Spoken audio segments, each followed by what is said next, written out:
Our next guest, you son of a bitch, has been ducking us for years. 20 years, Nick. 20 years we've been trying to get you on this show. You lie right to my face. Yep. No, seriously. It's been very difficult to get you on the show. I'm glad that you're here. Yeah, no, thanks for having me. I was trying to think what happened the last time. Look, I'll be honest with you, and this is I'm joking around, but I mean, I have asked every time you come to town, I go, hey, Swardson? They go, I don't know, we'll ask, and then it never happens. But I would imagine, and I understand it from a comics point of view, you sell very well, and I wouldn't get up early in the morning to do radio if I didn't have to either, so I get it. I'm just glad you made it I don't today. think it's that. I mean, I don't mind doing radio at right. all. Who do you like? You like, are there any shows that stick out in your head in the country? I like to talk about other radio shows. Tom Bernard. Who is Tom Bernard? That'd be great if you didn't talk. That's the other thing. I'm surprised this is the vehicle that got you here. I'm surprised, too, we didn't get a DUI. Good God. How do you know? I got picked up by Dudley Moore. Good God. Yeah, we made it safely. We'll see how this plays out. I still have to get home. But I mean, I would say, so I'm from Minneapolis. I'm from St. Paul, Minnesota, St. Paul, Minneapolis. But so I grew up with Tom Bernard. Okay. And the KQ Morning Show. So that was a big one for me. And he was one of the first people way pre-COVID that had his own in-home studio in West Palm Beach. Okay. Like 20 years ago. So this reminds me of that when I was driving up here. I was like, oh, this reminds me. How is the quality of this compared to it? Is it okay? This is better. This is is it better? Really? Well, I mean, Tom's was great, but this is like, this is like, Oh, good. This is a little meatier. I always wonder. Has more meat on it, Mike. I always wonder as people are walking up my driveway, I'm like, oh, this is the worst. They're going to just be miserable. And then they come in and they're in the garage, and then you come in here and you're like, okay, this isn't so bad. Yeah, no, it's great, man. Yeah. It's awesome. It's a pleasure to have you here. Yeah. I apologize for any mishaps. But, no. Who knows if it was traveling or no, we're all good. I just listen. I was mad at what's her name, the female comedian. Jen. No. The fame Whitney Cummings. I was mad at Whitney Cummings for 20 years because I heard her on Howard Stern one time and she was like, I hate morning radio. You're the only morning radio show I do because when you go there, and I was like, her, I'm like, I don't care. And then every time they offer her on the show, I'm like, no, tell her to go on Howard Stern show to sell tickets. Then finally, Tom Segura is like, quit being a baby. She's really cool. And I go, all right. And I put her on the show and I apologized to her. And she goes, yeah, that was one of two things. Me just trying to appease Howard or me coming off of a crappy morning. I go, no, I get it now. I would be miserable doing morning radio too. Most morning radio is absolutely awful. It can be. Yes. It can be pretty brutal. I mean, I always have fun, but I remember starting out, it was brutal because I remember one time I was one of my first headline gigs and it was in Wisconsin. So that's a big rival with Minnesota. Yeah. And so they already hated me. And then I do this. I get up 6 a.m. and I'm all fired up. And I'm like, hey, do the segment. And they were like, yeah, okay. All right, whatever. And then I finished the segment. I'm like, I think that went well. And then I was still live. I could still hear them. Right. And they go, well, that was horrible. Oh. They were like, Swardson. And I was like, well, I was like 22 years old. So I was like, kind of bummed. It also helps. Like I quit drinking. It'll be a year in August. Oh yeah. Did you? Was it bad, or are you just like, hey, I probably? I was just. I feel like I won. Yeah. Like I won vodka. Yeah. Like if there was if they could hang my jersey in the rafters. I don't know. I know I'm in Kreischer country. Bert is a very good old friend of mine. So he speaks highly of you. Oh, Bert's very sweet, man. Yes, for years. Yeah, I mean, I knew him when he first started. So I knew him before he started. Right. When he would hang out at the clubs in New York. Yeah. And he, it's funny. I laugh with Segura about it because he was just hanging out and he's like, "Hey, everybody, what's going?" He's like, "Yeah, I was in Rolling Stone. I'm a party animal. We're like, all right, great, good for you. Is that where you got started in New York or LA? I started in Minnesota, and then the best advice I ever got was I got a lot of heat right away. I got the Aspen Comedy Festival, right, as like a new face, and everybody told me to move to New York first. They're like, do not move to LA. They're like, LA is the final stop. When you have a great hour of material, then you're ready for LA. But they're like, I was so young that they were like, cut your teeth in New York, and that changed everything. Yeah. Thank Christ. And you did that. You went there and lived in New York. I cut my teeth for like. Where did you live? A couple years. Lower East Side, by Katz's Deli. That's the worst part. I grew up in New York. I love New York, but then I think about having to be poor in New York, and I don't like that at all. Like, I had never lived in a nice apartment there. I never had good stuff there. It's the worst. You have to be, if they say if you can make it there, because it's the worst place to be if you're poor. Well, yeah. Well, it depends also on your age. So I moved there when I was 20. That's true. And I was in the Lower East Side. This is like 1999. Yeah. So like I shared an apartment right down from Katz's Deli, like 4 doors. Right. And it was me and Zach Galifianakis. Oh. And we had a 2-bedroom apartment that was $500 a month. Oh, wow. See, that's crazy. It was pretty rad. So so we just handed down. Did you know Zach before you lived with him, or did you just put together? We just were kind of like met through people, and then they kept passing this apartment along to people. Oh, so I got you. It was like a comic hand-me-down. Okay. And are you guys tight, or did you Yeah, not? we're still very, very close. Yeah. Was he always like I remember Bert used to tell me, "This is Zach Galifianakis, dude." And at the time nobody knew who he was. And I'd be like, he goes, they'll pay him like $200 to do a gig, and he'll spend like $800 to like hire a choir and do all this stuff. Like, he's totally insane. Yeah. But I knew him before any of that, before like all the stage stuff. So, like I remember, I always tell people like he used to bomb so bad. I mean, there's guys back in the day like Mitch Hedberg I knew from Minnesota. Yeah. And they would, years and years of tank jobs. Right. And I mean tank. There was one set Zach did. He's like, hey, I'm going to go up at Stand Up New York. I'm like, okay. So we take a cab, and he goes on stage, and he's bombing horribly to silence. This is, 99, 2000.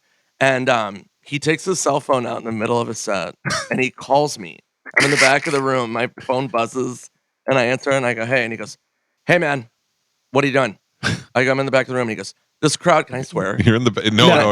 Okay. Half swear. He goes, this crowd flipping sucks.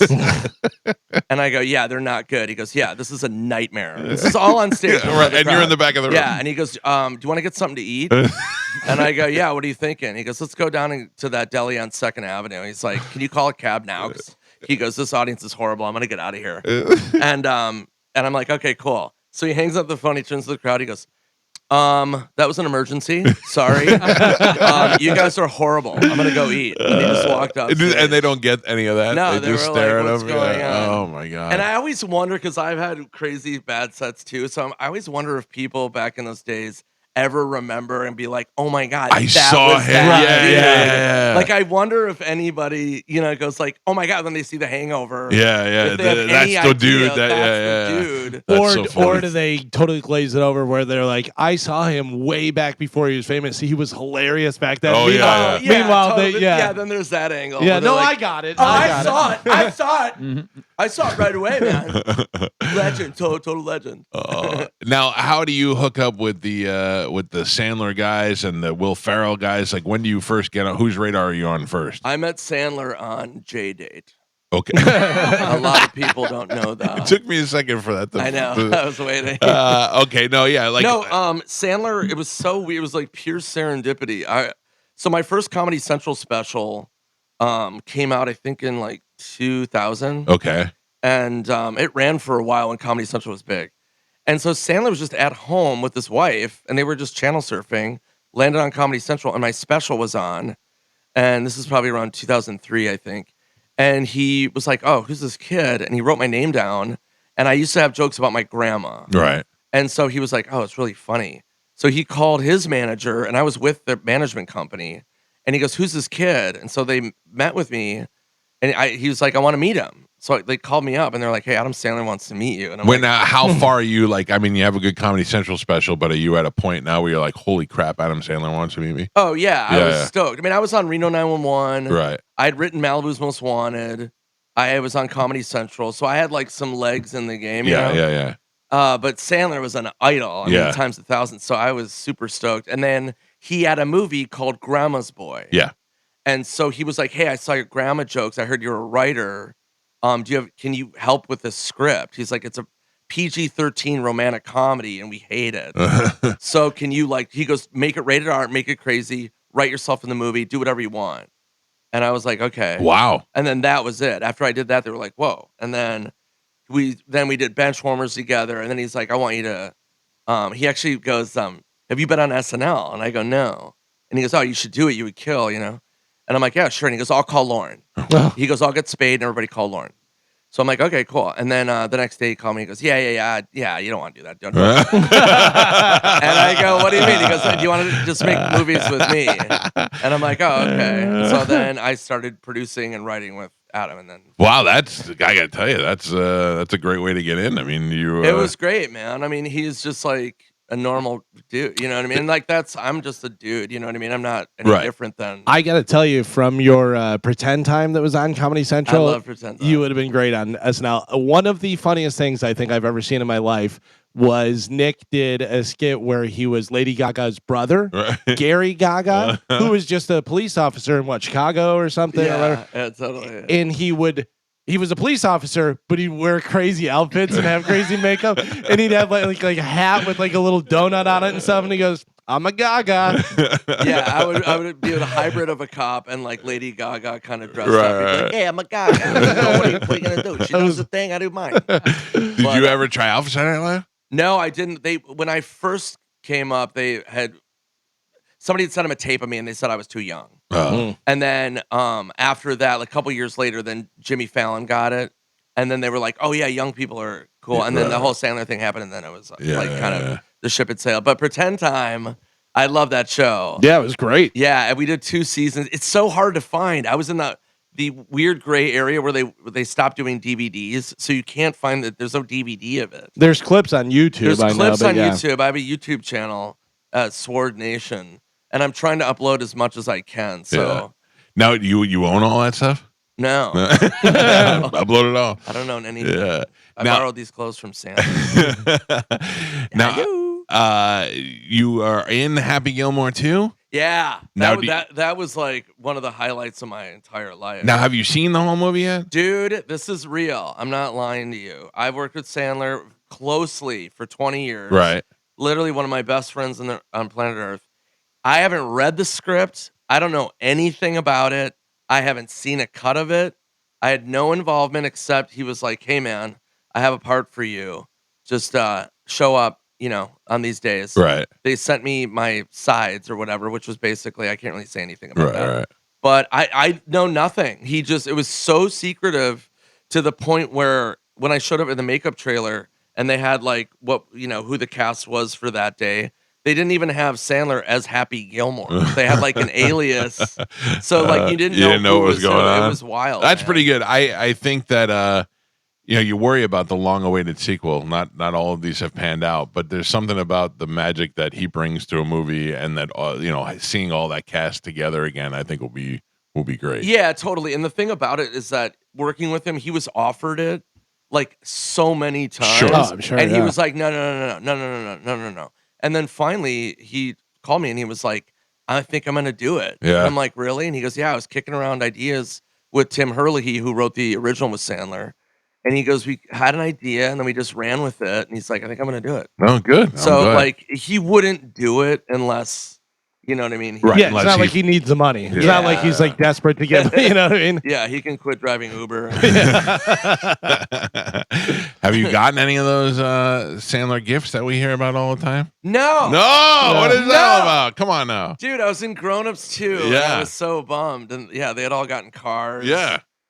And yeah, I didn't get anything. But he did put me in Happy Gilmore too. So that's pretty good. That's pretty good. Yeah, I mean, it's funny because I work with him and all these guys, and those were my, like, when I first started stand-up, I didn't really like stand-up. I thought it was corny. Right. Like, because I was coming up in the mid-'90s, and, would you rather do sketch stuff? Well, I was like, I did improv. Like, I was an improv dude. So my improv company folded when I was in high school, so I was like, all right, after I graduated, I'm like, I'll try stand-up. And, for people that don't know, coming out of the 80s, stand-up was kind of dying out. Right. Because it was so oversaturated. It was everywhere. And it was kind of like, it was really shticky about like, hey, my wife, and like piano ties. And it was really corny. So I just thought it was corny. And so my big creative influence was SNL. And it was those years of Farley, Sandler, Spade. I mean, those, Chris, Phil Hartman, Kevin Nealon, Chris Rock. I mean, it was like crazy. Mike Myers. that to me was great too. I mean, I grew up like in Saturday Night Live. I'm probably older than you are, and I enjoyed it when in the earlier years as well, the Billy Crystal years and those sort of things. Yeah. But I remembered Sandler from Remote Control. And I was in college on Remote Control, so I was like, that's these guys from Remote Control. Stud Boy. Stud Boy and all that. Yeah. Funny. And because I knew, like, you watched Remote Control and you knew Dennis Leary and you knew Colin Quinn and you knew Adam Sandler were more than that stupid show. You know, you knew that they were going to do something. And Quinn still says Ken Ober is like one of the funniest guys he's ever met. And, you know, not anymore. I mean, he's dead. But that guy possessed no talent to me. I saw nothing in him that I thought he's the star of the show. It was those other guys I thought that were great. Right, totally. I knew Ken a little bit, but he was always just kind of even keeled. Right. He never like popped out at me as like never. Hilarious guy. But I mean, I didn't know. No. Colin talks about him like he was a superstar. Colin's That's so hilarious. Weird. Colin's the best. He's so funny. What part of New York are you from? I grew up in Staten Island. Okay. And one of the funniest things is Colin had a show on MTV after Remote Control. It was the Colin Quinn like late night talk show. Yeah. And it was just a black background. It was just him. And he was on like 3 times. And on the 3rd time, he had this guy just sitting there with him. And I'm like, I know that dude. He's from Staten Island. And his mother worked with my mother at the travel agency. I know that guy. His name is Jimmy Berg. He was like a bit actor. He'd been trying to break into acting. He was in soap operas and stuff. And years later, I asked Quinn, and he goes, "Oh yeah," he goes, "I knew it was our last show," and he goes, "I just knew Jimmy was always rollerblading through the park," and I was like, "Hey, you should come do the show with me one day," and that was it. Oh, that's he's great. Just nuts, man. He's a good guy. Colin's awesome. Dude. Nick Swardson is here with us. He's going to be at the Tampa Theater tomorrow night. Now you have this whole. Have you been on tour with this, or are you just bringing this as? Dude, I'm so excited because this is my final show of the tour. Toilet Head. This tour. It's another name that's so absurd. Yeah. I love my first hour special on Comedy Central was called Seriously Who Farted? And I remember meeting with the network and they were like, well, what are you going to call the special? And I'm like, Seriously Who Farted? And they were like, oh, that's funny. But what are you going to call it actually? Yeah. And I just committed to, I'm like, I don't care. It's just silly. Yeah. But yeah, I've been doing this. So I worked it out years ago. Side Splitters like 2 years ago, and then or whatever it was, and so this is like the end. And I love Tampa. And I'm not just saying that. I love Florida. I lived in Key West for a year and a half, and I love Tampa. I looked at places.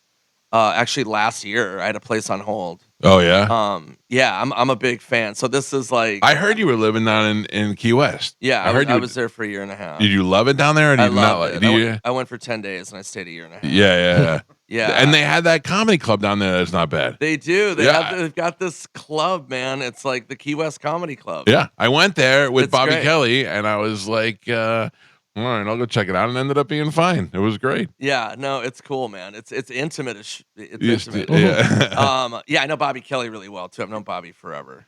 Really? He doesn't does he send you threatening text messages like he sends me? No, he's very sweet to me. He's not sweet to me. He's mean.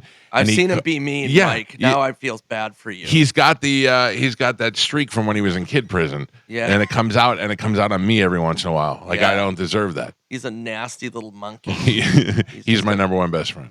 Is he really? Yeah. Bobby's the sweetest. Yeah, I'll tell him that when I was on. Yeah. He may be listening right now. Oh, Bobby. Bobby. Sweet Bobby. Shouldn't Bobby be like he should be in movies? I would love to see him in a movie. I did a movie with him. You did? Yeah, me and Bobby, he played Santa Claus. And that was not too long ago. The Binge 2. Yeah, I remember he was going to do that movie. Yeah. I was so excited. You've been in Will Ferrell movies, you've been in Vince Vaughn movies, you've been in Adam Sandler movies. That's going pretty well. It's great, man. Yeah, it's fun.